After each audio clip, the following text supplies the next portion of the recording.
Hey everyone, in this video I'm going to be giving you a high-level overview of how reporting works within the HubSpot CRM. If you're familiar with HubSpot, you'll know that everything works on properties and data fields. Now, fundamentally, using a CRM is to understand how the data is flowing into the actual, but more importantly, how to analyze the data coming out of it. And that's where HubSpot reporting comes in.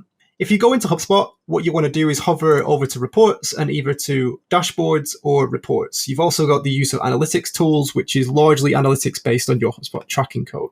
As you can see on screen, here is a demo dashboard I've put together in terms of segmenting. The overall screen that we're on here is the demo dashboard, and each one of these individual widgets are named as reports within HubSpot. So what that means is where you create the individual widgets / reports is in the report section, and the dashboard is the overall aggregation piece that pulls all these reports together in terms of offering a seamless one-page fits-all to show all your reports in one place. What's key to note with HubSpot Report is it can be as far as wide in terms of customizable, in terms of how you organize, size, or pull the metrics together onto a dashboard. It's completely up to you.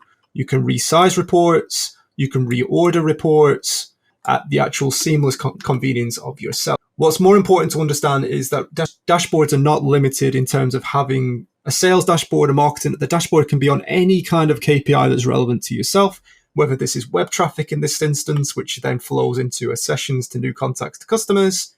You've got behavioral, contacts by persona groups, and you've also got conversion performance where it starts looking at the database segmentation in regards to source versus lifecycle stages. You can also drill down into sales performance, either by an individual level, such as the actual close versus actual revenue by the actual owner, versus a forecast report, looking at the close date and when the amount is looking to drop versus when closed actually came in.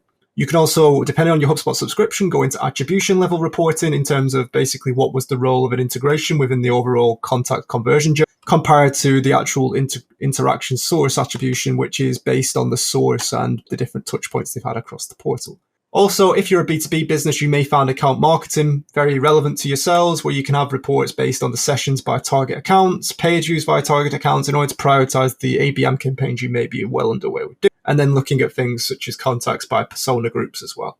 HubSpot Reporting is very, very interactive. It allows you to seamlessly flick in real time data points, so it's more accessible and more convenient and relevant to yourself at any point in time, as well as every data point, as it's based on fields, is interactive, meaning you can click on a point. I can see that the sessions from March ordered came from this entrance URL. Very similar to Google Analytics in that retrospect. What you can also do with dashboards is you can add a blanket filter that just applies to your instance. So rather than having everyone work on the default filters, as you can see, date ranges all time, date ranges all time, this year so far, I can then apply a filter that just applies for myself. So if I really wanted to hone in on the stats for last week, and then the frequency daily I want to present it by, I can apply that, and you'll start to see that overall, all the date ranges then switch out to the actual data. As you can see, we've got no data for last week, but overall, the functionality is all the well the same in terms of adding blanket filters. You can add a filter on date, owners, teams, the pipeline the deal necessarily may sit in, or the ticket may necessarily sit in. Lastly, in terms of dashboards and how they work, you can actually assign a dashboard, so you can partition and restrict access to who needs it. So you can either do it just to yourself, to everyone in the portal in terms of the permissions, or you can actually split it out by team, so only specific teams. So you may have a marketing dashboard that only the marketing team can see, a sales dashboard that only the sales team can see, or even an executive summary that only the board can see. You can partition HubSpot that is aligned with your business's hierarchical structure. With that said, let's move more into the actual reporting point of view. So that is dashboards. If we head over to the actual reports, you'll find that this is the central library of reports that consolidates all the reports in your HubSpot portal. What you can do is the interface is very, very much the same. You can filter by dashboard. So all the reports in this area that is on a particular dashboard, any reports built by a particular person, or any reports updated within a specific time range by a specific person.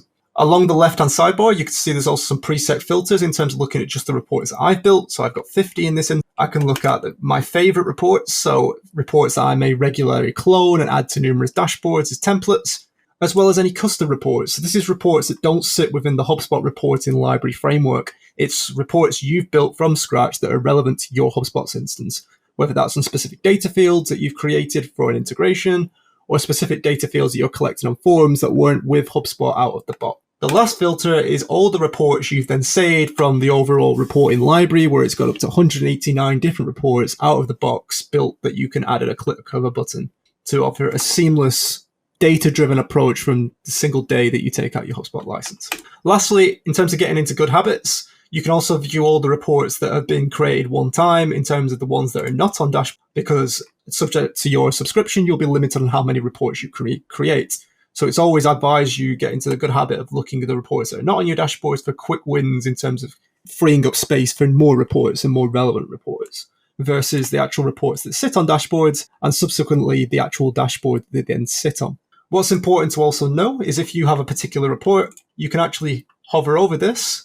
So for example, if I want to look at the team action, I can add this to a dashboard from the actual report library, such as I may want to add this to the marketing dashboard. I can save, and I can then see that the actual, if I go in terms of last updated, we can see here team activity totals has now been added to the marketing dashboard. Similarly, I can actually select this and I can actually change the owner in terms of who created the actual original report. Moreover, what I can also do is I can actually find a report in terms of looking for a custom report. And from there, I can actually delete it as well in terms of staying on top of those aspects as well. What you can also do is on particular reports, you can actually manage your access.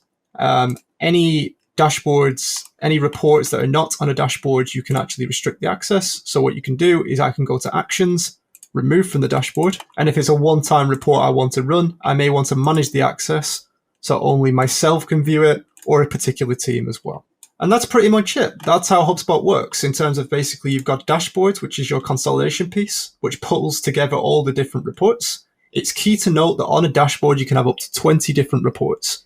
If you want to use more than 20, it is advised you create numerous dashboards and use a similar naming convention so they tie together. Not only that, but what you can also do is head over to the report library if you're unsure where to get started, where you can find up to 189 custom-built reports out of the box that HubSpot provides on the day one that you take out your subscription. These are then partitioned in terms of the different frameworks, in terms of how the reports work, whether it's on the ads, in terms of if you've got an ad account connected, all the way to sales rep performance in terms of looking at productivity-based report, to emails tracked into my inbox versus my prospects activity feed, all the way to customer service in terms of aspects such as how many tickets have you created over time, to the ticket close totals by individual customer success reps, and the average ticket response time as well. You can also look at web traffic reports, which work largely off your actual tracking code that you'll install once you take out HubSpot. And that's pretty much it. That's how reporting works at a very high level overview. So if you take anything away from this video, remember that dashboards are a consolidation piece to bring together your reports. Your reports are then split out into numerous different filters, and you can then create custom reports if there isn't a report out of the box that fits your bespoke use case. And that's it.